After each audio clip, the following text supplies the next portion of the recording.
एक बार फिर से आप सभी का स्वागत है। हम अध्ययन कर रहे हैं दानियल भविष्यवक्ता की पुस्तक का और अब समय है कि हम उसके 5वें अध्याय से आगे का अध्ययन करें।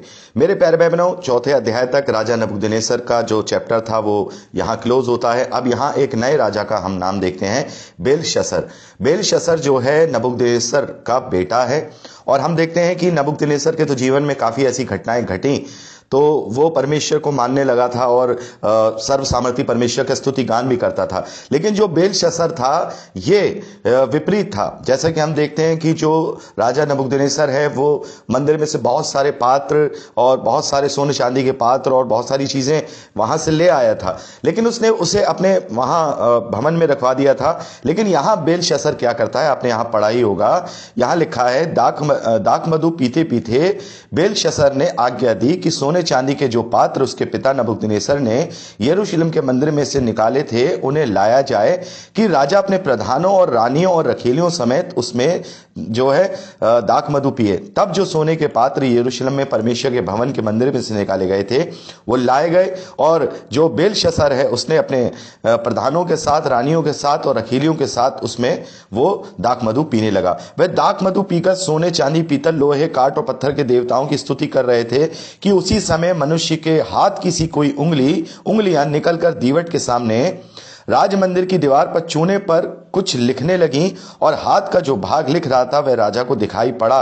उसे देखकर राजा डर गया और वह मन ही मन घबरा गया और उसकी कमर के जोड़ ढीले पड़ गए और कांपते कांपते घुटने ऐसे एक दूसरे से टकराने लगे। तब राजा ने ऊंचे शब्द में पुकार कर सबको बुलाया। आप इसे पूरा पढ़ सकते हैं। तो वहां पर देखते हैं कि कुछ वहां पर लिखा गया था।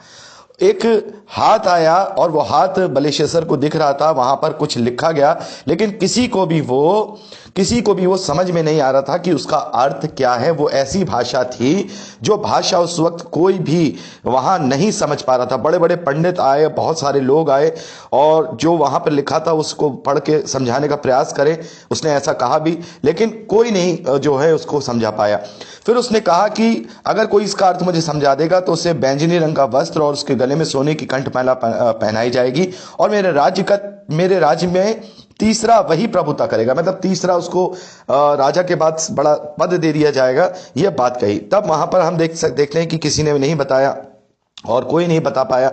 तो फिर बाद में हम देखते हैं कि जो दानियल हैं उन्हें बुलाया जाता है। और एक चीज और हम देखते हैं कि सब लोग ये मानते हैं कि दानियल के अंदर जो आत्मा रहता है वो सच्चे परमेश्वर का आत्मा है, यानी जो वो कार्य करता है वो सच्चे परमेश्वर के द्वारा कार्य करता है। तो अब यहां पर हम क्या देखते हैं कि दानियल भविष्यवक्ता को बुलाया जाता है और उसके द्वारा उसका अर्थ वहां बताया जाता है। लेकिन यहां पे दानियल भविष्यवक्ता कहते हैं कि अपना जो तेरा ये रिवॉर्ड है ये अपने पास रख, मुझे कुछ नहीं चाहिए। आप यहां पे पढ़ सकते हैं 17वें वचन में, दानियल ने राजा से कहा अपने दान अपने पास ही रख और जो बदला तू देना चाहता है वह किसी दूसरे को दे दे। ये लिखी हुई बात राजा को मैं पढ़ सुनाऊं और उसका अर्थ भी तुझे मैं समझाऊंगा। तो आप यहां पूरा पढ़ सकते हैं। यहां पर हम देखते हैं कि यहां पर भी जो राजा नबूकदनेस्सर के जीवन में जो घटना घटी थी कि 7 साल वो एक बीमारी से, एक पागलपन की बीमारी से वो जूझा। आप 20वें वचन से लेकर के 20वें और 21वें वचन में इस बात को पढ़ सकते हैं। तो यहां पर दानियल उसी घटना का जिक्र उसके बेटे बेलशस्सर से करते हैं, बेलशस्सर से करते हैं।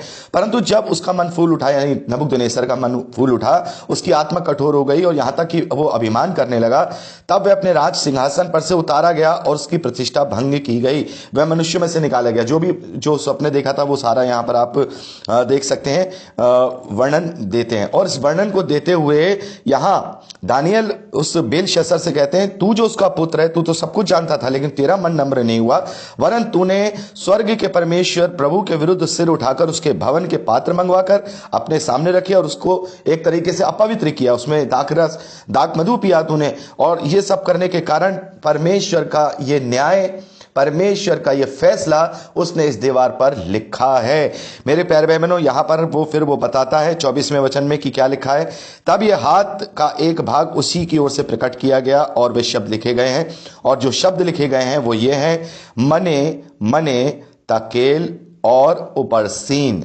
मने मने तकेल और उपरसीन। इस लेख का अर्थ यहां पर बताया गया, परमेश्वर ने तेरे राज्य के दिन गिनकर उनका अंत कर दिया है। तकेल का मतलब तराजू में तुझे तोला गया, तू हल्का पाया गया। और पोरस अर्थात तेरा राज्य बांटकर मादियों और फरीसियों को दे दिया गया।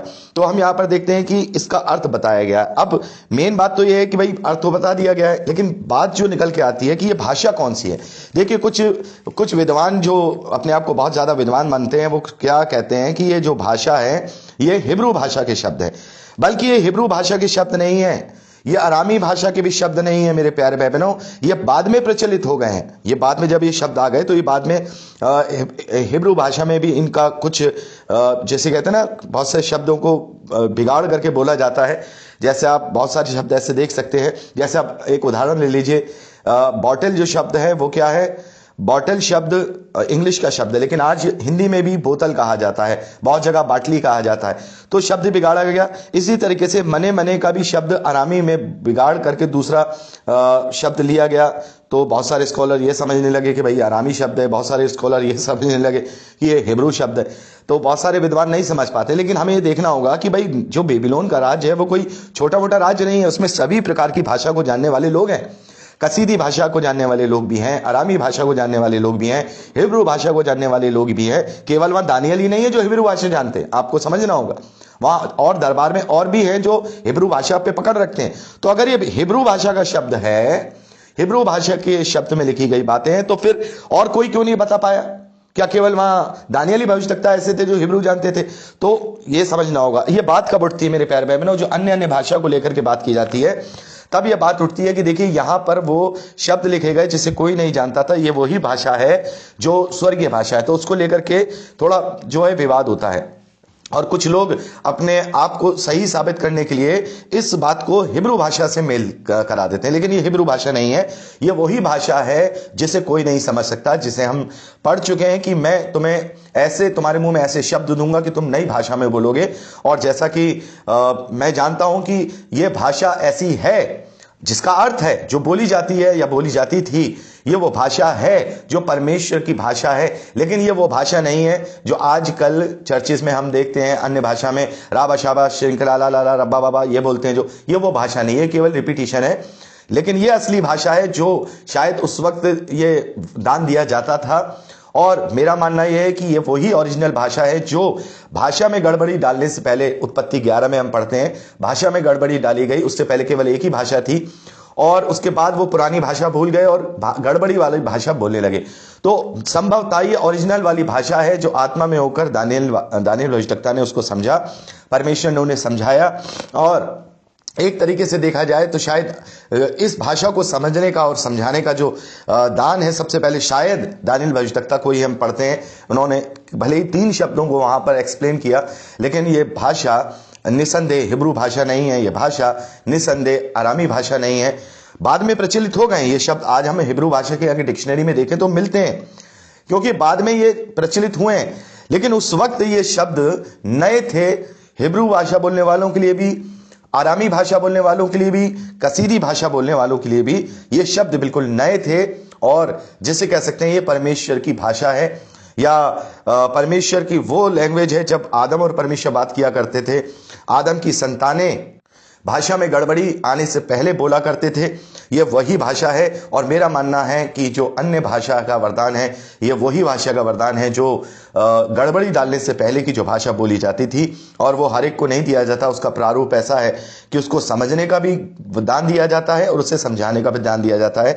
इसलिए पौलुस कहते हैं कि इसका ट्रांसलेशन जिसको ना आए वो बोले नहीं। यहां दानियल भविष्यवक्ता को ट्रांसलेशन आता था और उन्होंने बताया। आज हम क्या देखते हैं, उल्टी सीधी कोई भी भाषा, इधर उधर के शब्द बोल करके सोचते हैं कि हम अन्य भाषा में बात कर रहे हैं। तो ऐसा करना भी परमेश्वर के विरोध में हो सकता है। तो अगर आपको कोई भाषा का दान मिला है तो पौलुस इस प्रकार से कहते हैं कि भाई तुम्हें अगर कोई दान मिला है, भाषा का दान मिला है, तो जब तक ट्रांसलेशन करने वाला ना हो, जैसे दानियल भविष्यवक्ता ने भी ट्रांसलेशन किया, तब तक कलीसिया में आप चुप रहें और मन में बोलें। अब हम 1 कुरिन्थियों 14वें अध्याय में पढ़ते हैं, लेकिन आजकल के लोग मानते नहीं है, डॉक्ट्रिन्स, गलत डॉक्ट्रिन्स बनाए हुए हैं, पुलपिट पे खड़े होकर अन्य भाषा बोल रहे हैं, उसका ट्रांसलेशन नहीं करना जानते, और वो ये भी नहीं पक्का पता है कि वो अन्य भाषा है भी नहीं है, क्योंकि वो एक ही वर्ड बार बार रिपीट कर रहे हैं, फिर कॉपी करके दूसरे उसी को राबा शाबा कर रहे हैं। तो हम नहीं कह सकते कि अन्य भाषा है, और हम ये भी नहीं कह सकते कि नहीं है। हम अपमान भी नहीं कर सकते, पवित्र आत्मा की निंदा भी नहीं कर सकते। तो सबसे अच्छा तरीका पौलुस ने जो सुझाया है वो सारे विवाद खत्म कर देता है कि भाई अगर तुम्हें लगता है कि तुम्हें अन्य भाषा का वरदान दिया गया है और अगर उसका ट्रांसलेशन तुम्हें नहीं आता है तो आप कलीसिया में शांत रहें, आप कलीसिया में ना बोलें, अपने मन में बोलें या फिर घर पे बोलें। तो अगर हम ऐसा कर लेंगे तो सारे विवाद खत्म हो जाएंगे, अन्य भाषा को लेकर के जो विवाद हैं वो खत्म हो जाएंगे। जब ये बात पब्लिकली, जब तक ट्रांसलेशन नहीं होगी तब तक नहीं आएगी, तो ये बात जब पब्लिकली आएगी ही नहीं तो विवाद भी नहीं आएगा। तो हमें इस बात को लेकर के चलना है। तो मेरे प्यारे भाई बहनों, यहाँ हम देखते हैं कि इस प्रकार से जो है उसी रात को जब ये परमेश्वर का हाथ, यानी वो फैसला था, एक फैसला लिख दिया गया, तेरे खिलाफ फैसला हो गया कि अब तेरा राज्य खत्म हो जाएगा।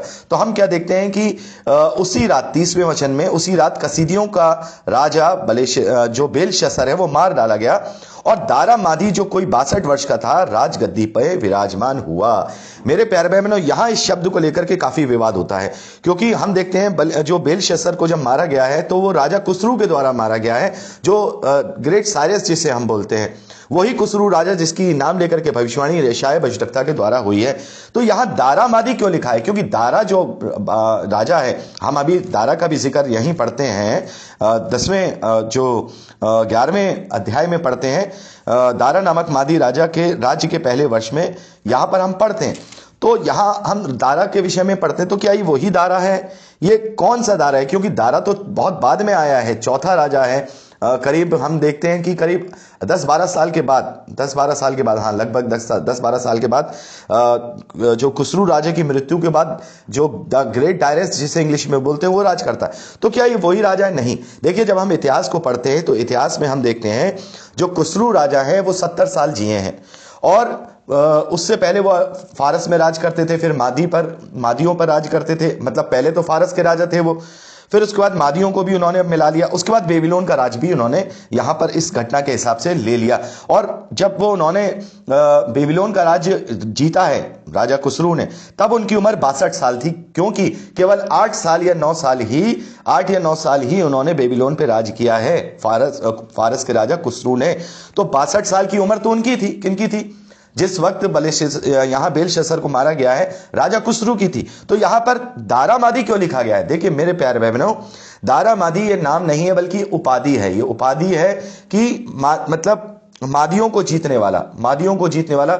जब फारस के राजा कुसरू ने मादियों को जीता था, मादी राज्य को जीता था, जिसे मैडो राज भी कहा जाता है, तो उसको ये उपाधि मिली, राजा कुसरू की ये उपाधि है दारा मादी। ये जिसे हम बोल सकते हैं कि डायरस जो मेडिटेरियन, तो इस तरीके की वो एक उपाधि दी गई उस वक्त की, जो थी अलग अलग भाषाओं में बात की गई। तो सभी स्कॉलर्स का एक मत में, एक सुर में ये कहना है, यहाँ जो दारा मादी है ये वो वाला दारा नहीं है जो चौथा राजा हुआ है। चौथा ही मानते हैं, क्योंकि एक राजा ज्यादा दिन नहीं चला था, 1-2 महीने का राज था, वैसे तो 5वां है। तो वो दारा नहीं है, ये दारा जो है असल में कुसरू राजा है। तो यहां पर हम देखते हैं, अब यहां से जो बेलशस्सर है वो मारा गया, और यहां पर जो राजा कुसरू है उसका राज्य वहां पर होने लगा। तो यहां पर हम देखते हैं कि इस प्रकार से जो बेबीलोन का राज्य था अब यहां पर खत्म हो जाता है। जिस प्रकार से परमेश्वर ने सपने में नबूकदनेस्सर को जो मूर्ति दिखाई थी, सोने का सिर उसका राज्य था, उसके बाद हम चांदी का भुजाएं और छाती देखते हैं। तो ये मादी और फरीसियों का, यानी फारसियों का, माफ कीजिएगा, फरीसी नहीं, फारसियों का राज्य यहां से शुरू हो गया। और 6ठे अध्याय में उसके विषय में हम आगे बात करेंगे अगली रिकॉर्डिंग में। प्रभु आपको आशीष दे।